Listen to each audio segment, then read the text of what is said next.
Hello, hello. Welcome back to Life with Brianca. If this is your first time here, I welcome you here. Make sure you like, comment, and subscribe. Here we have another episode of A Teacher Who Never Wanted to Teach. Check it out.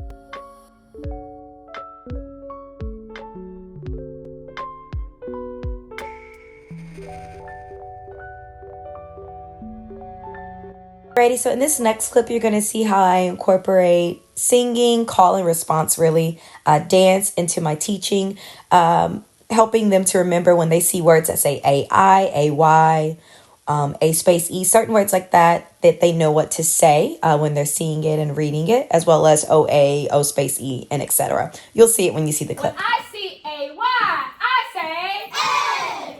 A. When I see A-I, I say A. A. Okay. When I see A space E, I say A. A. When I see long A, I say A. We know that good readers read it, ask questions, visualize, make connections, and learn. Very good. We know that good readers predict, ask questions, visualize, make connections, and infer. Alrighty, so we're gonna read the story called Miss Baker. Very good. We'll see.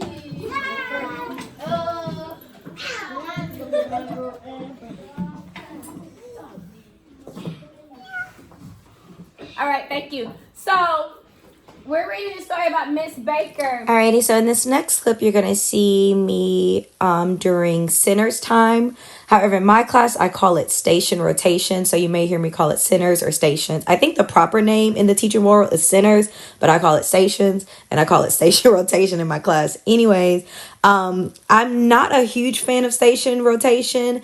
However, after the Christmas break, I gotten so much better. Some districts want to see you do that in your class every day. My district is one of those. So I've had to adapt to station rotation. One of the reasons I'm not a fan of it is because you have to trust your second graders to be able to do independent work, right, at different stations. So there may be like four stations at a time, and they're like 15 minutes in their station, and they are supposed to work on independent work during that station while you, the teacher, are at your teacher table working on students. What you'll notice is that my eyes have to be everywhere and my ears are everywhere while working with the students that are at my desk. So that's one reason I'm not a fan of it, because to me, it's more difficult to manage your class during that time. But here we go. Here's Miss Hardy's station rotation time. All right, what's that word? She's gonna figure it out.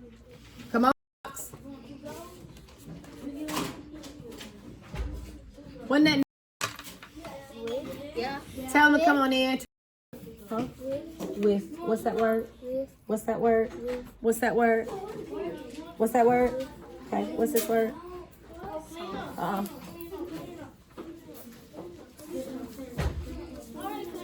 Carolyn, what's this word? Oh, go ahead. What's this word? And so here's a quick clip or quick clips of my planning period. I was able to, actually have a planning period, eat during my planning period, and take it for myself. Not every day or all the time are teachers able to have that planning period.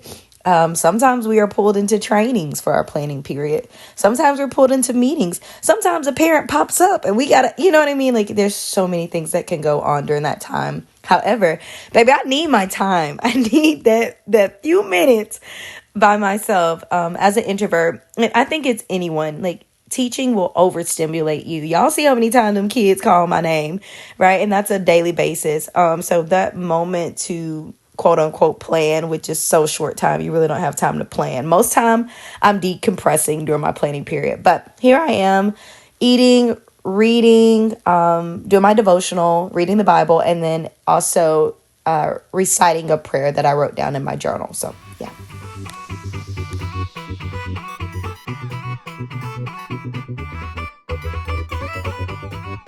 Alrighty, I skipped a few things, but here we have end of the day cleanup.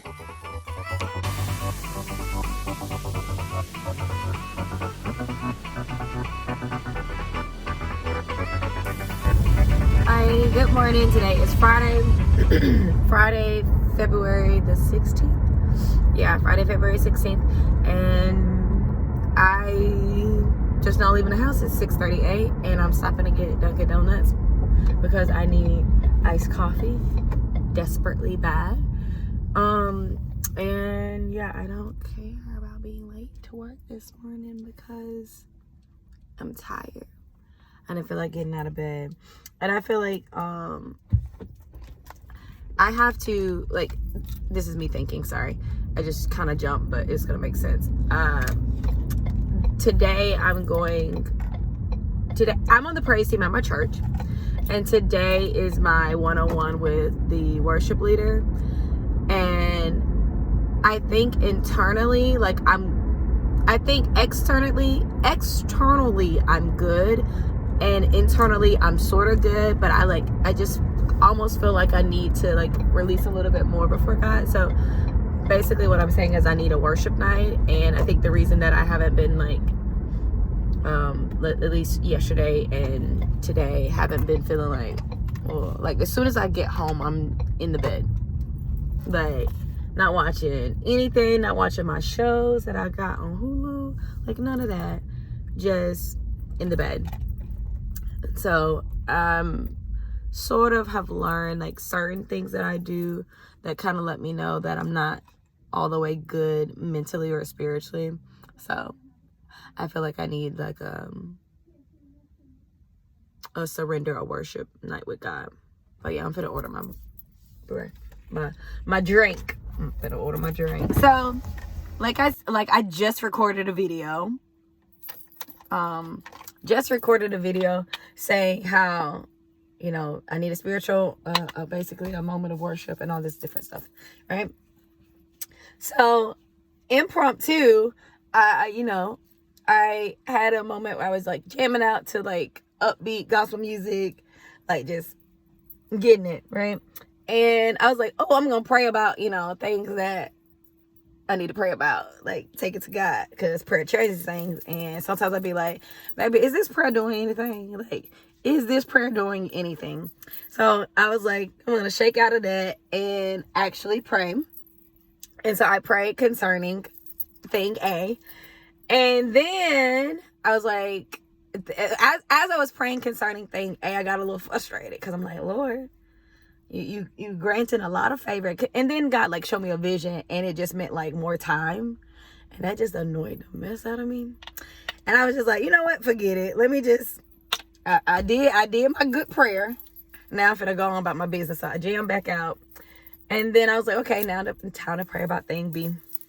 And so I prayed about thing B, and I was just like, Lord, I submit to your will, like, yes, God, like whatever you want. And I was like, Lord, what did I say? I said, it's not just speak, oh Lord, thy servant is listening, but speak, oh Lord, thy servant is obeying. And just in that moment, I felt an elevation happen right then, like my mindset being elevated, that it's not just speak, oh Lord, thy servant is listening, but Lord, speak, oh Lord, thy servant. I'm not just listening, but I'm obeying against my own will. And so then what the Lord has had me like to study upon and, you know, meditate on repeatedly is Psalms 23. The Lord is my shepherd, I shall not want. He make me lie down in green pastures, right? Blase, the whole thing. And so I'm praying, I'm praying and saying all of that stuff. And then I say, Lord, you know, against my own will, against what I want to do, against the path that I think I should take, like I'm obeying you. And I was like, and you're leading me to green pastures. This is not the way I want it to go. This is not the way I thought it should end. This is not the way I thought it should happen. But somehow you leading me to green pastures. And then I begin to say, it somehow you allowed the wilderness to become a green pasture. And I don't know how it came. And I just started boohoo crying. I don't know how it became a green pasture. But somehow I'm not in the desert anymore. I'm in the green pasture that you led me to, right? And so I just began to pray that and just boo crying. and thanking the Lord, like, just for this moment of elevation, right? And I won't say a moment. In this moment that he elevated me, and I just could continue to pray that. Like, one thing I will be real with myself and real with God, I'm a human and I'm very fickle when it comes to emotional things sometimes. And so I'm gonna be back with God, like, Lord, why you did it? You know what I mean? But I go back and repent, and then I do it again. I thank God for his long suffering with me. But yeah, so that made me feel really good. Oh, and another thing, this is another thing that God said. Like, I left the house super late this morning, and I thought I was gonna be late to work. And then I came up and I'm like, as I was thinking, I'm like, every time I think I'm gonna be late, I end up being on time.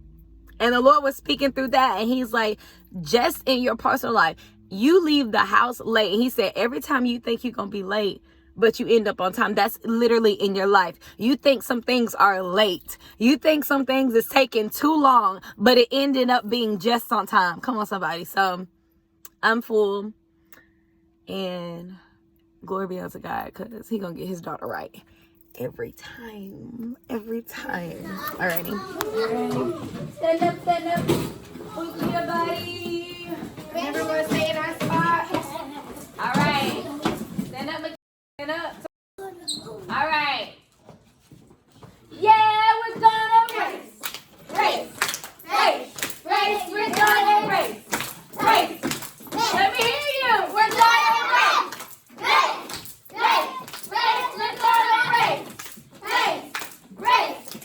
We're gonna race. We're gonna race. We're gonna race. Spell it out. We're gonna A-C-E. We're gonna A-C-E.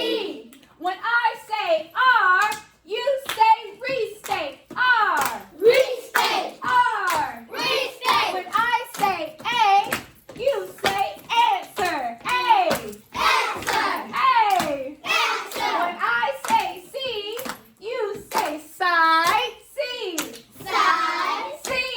Side. When I say E, you say explain. E. Explain. Okay, E. Explain. You're gonna race.